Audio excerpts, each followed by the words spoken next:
প্রধান উপদেষ্টার আলোচনার আহ্বানকে স্বাগত জানিয়েছে জামায়াতে ইসলামী সহ সমমনা ৮ দল। অন্যরা সাড়া দিলে সাড়া দেবেন তারাও। নির্বাচনী জোট না করলেও এক আসনে এক প্রার্থী দেবে সমমনা দলগুলো।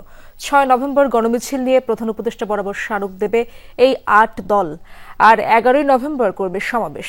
এক সংবাদ সম্মেলনে এসব সিদ্ধান্ত জানান সমমনা ৮ ইসলামী দলের নেতারা।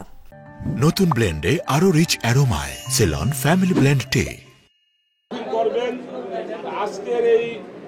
রাজধানীর পল্টনে বাংলাদেশ খেলাফত মজলিসের কেন্দ্রীয় কার্যালয়ে জামায়াতে ইসলামী সহ সমমনা ৮ দলের সংবাদ সম্মেলন। উপস্থিত ছিলেন দলগুলোর শীর্ষ নেতারা। সংবাদ সম্মেলনে জামায়াতে ইসলামীর নায়েবে আমির সৈয়দ আব্দুল্লাহ মোহাম্মদ তাহের প্রধান উপদেষ্টার আলোচনার আহ্বানকে স্বাগত জানান। বলেন, অন্য দলগুলো প্রধান উপদেষ্টার আহ্বানে সাড়া দিলে আলোচনায় বসতে রাজি তার দল। সরকারকে রেফারির ভূমিকা পালন করতে আহ্বান জানান তিনি। আমরা এখন দেখতে চাই মেইন স্টেক হোল্ডার মৌলিকভাবে যে সমস্ত দল আছেন তারা এই আহ্বানকে কীভাবে সাড়া দেয়। তো তারাও যদি একইভাবে আমাদের মতো সাড়া দেয় তাহলে আমরা সকলেই বসতে কোনো আপত্তি নেই, এবং বসলেই আমি আশা করি যে একটা রাস্তা বেরিয়ে আসবে ইনশাল্লাহ। এ সময় বাংলাদেশ খেলাফত মজলিসের আমির মামুনুল হক জুলাই সনদ বাস্তবায়ন আদেশ জারি ও জাতীয় নির্বাচনের আগে পৃথকভাবে গণভোট আয়োজনের দাবি জানান। ৬ নভেম্বর গণমিছিল নিয়ে প্রধান উপদেষ্টা বরাবর স্মারক প্রদান করবে এই ৮ দল। ১১ নভেম্বর করবে সমাবেশ। সমমনা দেশপ্রেমিক ৮টি রাজনৈতিক দল থেকে আমরা স্পষ্ট ঘোষণা করছি, অনতিবিলম্বে জুলাই সনদ বাস্তবায়নের আদেশ জারি করতে হবে।